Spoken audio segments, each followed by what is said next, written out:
We call them agimat, bertud, and ting-anting. In other parts of the world, they're known as charms, talismans, amulets. The term amulet comes from the Latin amuletum, an object that protects a person from trouble, an object whose mystical powers cross geographical and historical boundaries.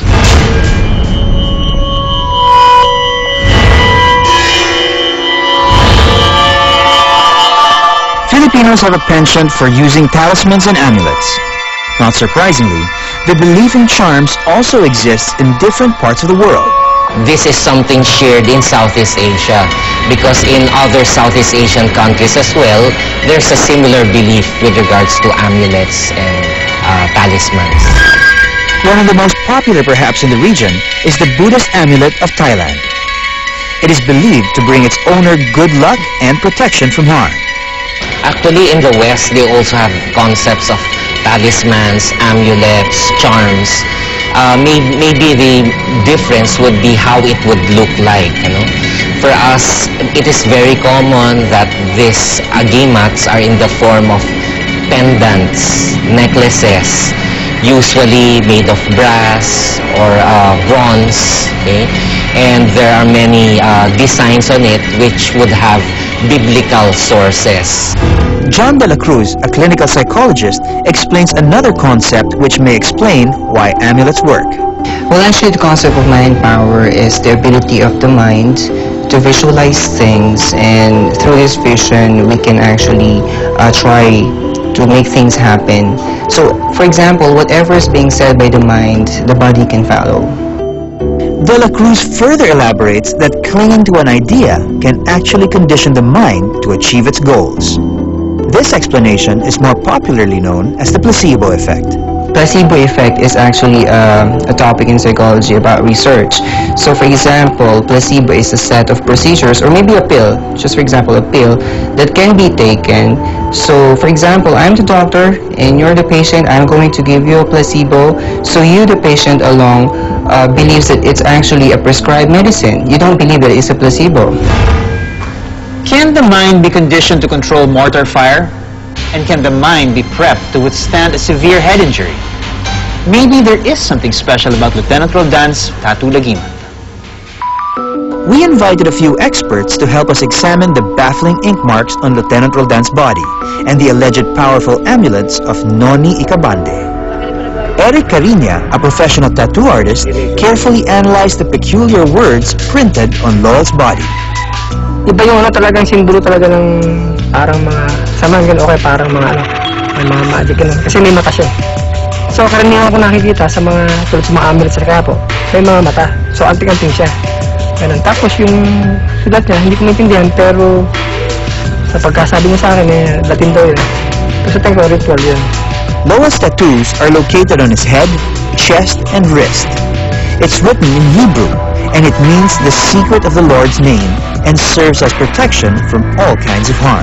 So ito sir, ano naman yung purpose itong dalawang tattoo mo sa dibdib saka sa likod? Pero nakatingin yan. So ganyan na nabantayan. Ngayon balik ako sa ganpa sa ulo. Isang makita. Ulo ko yun. Kahit sir, ito nakita ko. Medyo malabo na sir, ano? Yung sa pagkagawa sa kanya, pero mahalata mo, hindi pa ganoon ka-expert yung tattoo. At saka isang tattoo niya, halata mo kaagad na mano-mano. Tapos yung isa naman, makakita daw, pero kaya lang siyempre hindi naman sarili magtattoo yung tattoo. So hindi siya ganoon ka-pulido. Yung unang tingin ko, kasi mukhang tinta lang ng ballpen. So tinanong ko siya, hindi masabi tinta lang. Pero sa tingin ko talaga, tinta siya ng ballpen kasi nagbo-bluish siya. Medyo napabilib ako unti. Siguro mas maniniwala ako pag nakita ko na yung totoong pangyayari. We also accompanied Lowell to a dermatologist to find the secrets that lay beneath his inked skin. Ang napansin ko lang, hindi siya kagaya ng mga usual na nakikita ko. Usually kasi yung magpapatingin, yung mga nagre-react, mga decorative tattoo. Yung mga design talaga, kung minsan butterfly siya or whatever. Yung kay Sir, may mga numbers, symbols, tsaka maliliit lang siya. Tapos may specific location sa body niya. Meanwhile, Noni willingly joined our team to have his amulets tested in the Institute of Geological Sciences in UP Diliman. We were met by Carlo Arcilla, director of the institute. The amulets were first examined under a microscope. Then the amulets were carefully placed under the X-ray fluorescence one by one. It was meant to analyze the composition of the amulets and see if they were like other minerals or not. Mas maganda rin maintindihan ng tao yung pagkakaiba ng dalawang paraan na ano, no? Hindi yung porke agimat yan, doon ka na lang umasa. Nothing unusual. Yung dalawang talagang kita mo agad na mostly carbon. As we expected. Kitang-kita talaga siya. Yung isa naman, yung bilog na isa, copper siya. Sabi nga yung kasama ko, Dr. Pascual, yung hinalo sa surface, nakita yung carbon din doon. No? Tapos yung isa, typical brass. So these are typical medallions, nothing unusual. After determining the composition, they put the amulets in a densitometer to confirm the result of the X-ray fluorescence. Ang kagandahan doon sa densitometer, na-verify yung nakita sa composition. So, alam na natin na may copper at saka zinc, na-verify din sa density. Ito bang may agimat? It's possible, you know.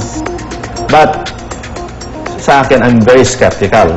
Maganda naman yung pagsusuri dahil kumbaga sa para makita mo rin yung talagang bagay. Bakit ka nahihilig ka sa anting-anting. Pero at least yun, nakikita mo yung kung ano lang siya, karaniwan. Karaniwan lang to, yung iba naman din kasi, hindi rin maabot ng siyensya yung ganung bagay, no? Pero bakit nagkakaroon ng epekto?